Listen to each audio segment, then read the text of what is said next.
எல்லோருக்கும் வணக்கம். நான் உங்கள் Jeni. Welcome to Jeni's world. இன்றைக்கி நம்ம எள்ளு உருண்டை எப்படி செய்யலான்னு பார்க்க போகிறோம். எள்ளு ரொம்ப சத்தான ஒரு உணவு, எல்லாருக்கும் தெரியும். எள்ளை நம்ம எப்படியாவது ஒரு வகையில் நம்ம உணவில் சேர்த்துக்கிறது ரொம்ப நல்லது. இந்த மாதிரி எள்ளு உருண்டையாவோ இல்லை எள்ளு பொடி இந்த மாதிரி நீங்கள் எதுனாலும் செஞ்சுக்கலாம்.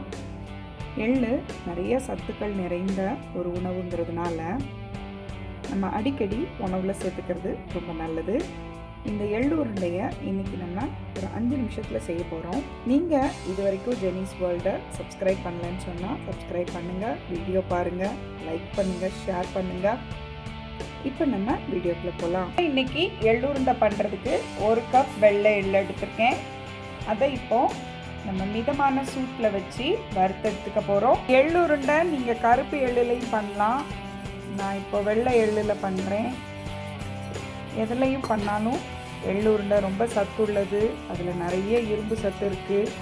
நம்மளுடைய பிள்ளைங்களுக்கு அப்பப்போ இந்த மாதிரி எள்ளு உருண்டை பண்ணி கொடுக்குறது ரொம்ப நல்லது.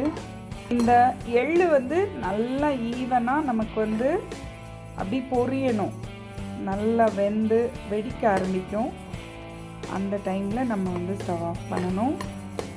அது வரைக்கும் இந்த எள்ளை கைவிடாமல் கொஞ்சம் வறுத்துட்டே இருங்க. இந்த மாதிரி எள்ளு நமக்கு பொரியும். எல்லா எள்ளுமே நல்லா பொரிஞ்சால் நம்மளுடைய எள்ளு உருண்டை ரொம்ப டேஸ்ட்டாக இருக்கும். ஆனால் கரியாமல் பார்த்துக்கோங்க. ஸ்டவ் ஆஃப் பண்ணிவிட்டு எள்ளை ஒரு தட்டில் எடுத்து ஆற வச்சிடலாம்.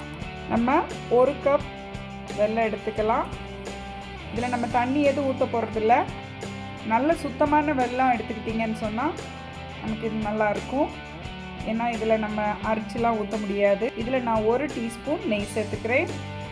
இந்த 1 டீஸ்பூன் நெய் வெல்லத்துலேயே கரையட்டும். வெல்லத்தில் நீங்கள் தண்ணி விட வேண்டாம். ஈவனாக நீங்கள் அப்படியே கிண்டி விட்டீங்கன்னு சொன்னால் நமக்கு அது அப்படி கரைஞ்சி லைட்டாக கொதிக்க ஆரம்பிக்கும். இந்த மாதிரி நமக்கு வெல்லம் கரைஞ்ச உடனே நம்ம வறுத்து வச்சுருக்கிற எள்ளை அப்படியே இதில் நம்ம கொட்டிடலாம். நமக்கு கம்பி பதம் வரணும், பாகு பதம் வரணும் அப்படின்லாம் எதுவுமே கிடையாது. நீங்கள் இப்படி வெல்லம் கரைஞ்ச உடனேயே நம்ம சேர்த்துடலாம். நம்ம வறுத்து வச்சுருக்கிற எள்ளை சேர்த்துக்கிற இதில் அப்படியே 2 பரட்டு நீங்கள் பரட்டினீங்கன்னு சொன்னால் எள்ளு அப்படியே மிக்ஸ் ஆயிரும். கொஞ்சம் அவசரமாக இதை பண்ணணும். பரட்டின உடனே நம்ம ஸ்டவ் ஆஃப் பண்ணிடுறோம். இதை அப்படியே இன்னொரு பிளேட்டுக்கு மாற்றிடுங்க.